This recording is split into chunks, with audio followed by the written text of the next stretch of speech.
सोलापुरात बँक मॅनेजरकडून फसवणूक करून लाखो रुपये कर्ज थकबाकी दाखवून मानसिक त्रास देणाऱ्या बँक मॅनेजरवर कारवाई करावी अशी मागणी सुरेश शरणप्पा नवगिरे राहणार गणेशनगर मुळेगाव रोड सोलापूर यांनी सोलापूरचे पोलीस आयुक्तांना निवेदन दिलं आहे. काय म्हणाले तक्रारदार पहा.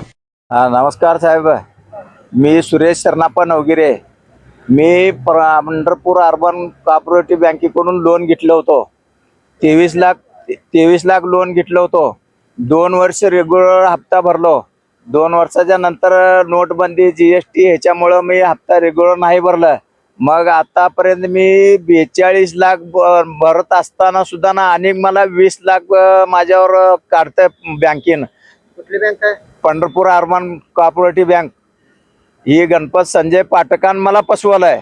मला मॅनेजर मला फसवलं की गाडी तुम्ही गिऱ्हाईक आणा, त्याला इकू तुमच्या होत नाही, त्याला इकून त्याला लोन द्यायचं का नाही द्यायचं ठरवू आपण, तुम्ही गिऱ्हाईक आणा म्हणला. गिऱ्हाईक घेऊन गेलं, व्यवहार केल्यावर 70,000 भरल्यावर गाडी त्याच्या ताब्यात द्यायला लावला. म्हणलं साहेब तुम्ही 20 लाखाची गाडी 70,000 भरल्यावर ताब्यात द्यायला लावला, बघा मला गोत्यात आणच्याला. मॅनेजर मी आहे का तू आहे? मॅनेजर मी आहे, तुझं लोन मिस करणार आहे. 3 महिन्यात त्याच्या नावानं लोन ट्रान्सफर करतो म्हणताना आम्ही रोटरी करून गाडी दिली त्याच्या ताब्यात. वरीसभर वापरला त्यानं 3.5 लाख भरला. ते पैसे माझ्या कर्जाच्या खात्यात नाही घेतले. वरीसभर भरून त्याला लोन नाही होत म्हणताना त्यानं माझी गाडी वापस माझ्या दारात आणून सोडला. नंतर मग आणि 8-15 दिवसांनी मॅनेजर नेऊन माझ्या परस्परवारी नेऊन निलावा केला. आम्ही निलावाला लेटर दिला होता. आम्ही काय म्हणलं बाबा साहेब आम्हाला नील सर्टिफिकेट द्या, तुम्ही केवढ्याला बी का आमचं काय देणं घेणं नाही, मला नील ह्या कर्जातनं मुक्त करतो म्हणलं होतं, मला नील सर्टिफिकेट द्या. हा नील सर्टिफिकेट देतो म्हणला. नंतर आता अनेक जामीनदारला तगादा लावून अनेक 20 लाख रुपये आहे ते तुम्ही 20 लाख रुपये भरा, नाही तर जामीनदारची पगार लाख करतो म्हणून जामीनदारची पगार लाख करून ठेवलेला आहे. आता ते जामीनदार अक्षरशः आता ते याला शुगर 400 आहे, ती BP पेशंट आहे, ती आता आत्महत्येच्या घाई इथं आलेला आहे त्यानं. आता ह्याच्यावर तोडगा काढून ह्याच्या आम्हाला त्वरित न्याय मिळाला तरच बरा, नाही तर आम्ही आत्महत्याच्या इशारा आमचा ही शेवटचा आहे. तुम्ही निवेदन कुणाला दिलं? आता जिल्हा अधिकाऱ्याला निवेदन दिलं, आता पोलीस आयुक्ताला दिलंय. मी अनिता सुरेश नवगिरे, पंढरपूर बँकेकडनं आम्ही कर्ज घेतलं होतं 23 लाख रुपये. ट्रक साठी लोन दिले होते आम्हाला 2016 मध्ये 23 लाख रुपये. मग 2 वर्ष आम्ही 56,000 हप्ता भरत आलो 2018 पर्यंत रेग्युलर. मग GST नोटाबंदी असल्यामुळं आमचे हप्ते गेले नाहीत वेळेवर. मग माझ्या नावाने 3 लाख रुपये त्यांनी लोन काढलेत. लोन काढले? संजय गणपत पाठक मॅनेजर. काय सांगून काढले लोन? तुमची गाडी हप्ते क्लिअर करतो, नाहीतर गाडी ओढून आणण्यात येईल असं म्हणले आम्हाला. म्हणून आम्ही आमचे मालक नसताना आमच्या सह्या घेऊन त्यांनी कर्ज काढून घेतलेत. आम्हाला काय त्यांनी पैसे दिले नाहीत. मग 2018ला ते केले, 2019ला परत नंदच्या नावाने 2 लाख रुपये घेतलेत. ते पण गाडीसाठीच कर्ज काढून घेतलेत, नाहीतर गाडी तुमची ओढून आणता येईल असं म्हणताना आम्ही सह्या केलो, ते पैसे काढून त्यांनी घेतलेत आणि कमीच दाखवले तिथं पण.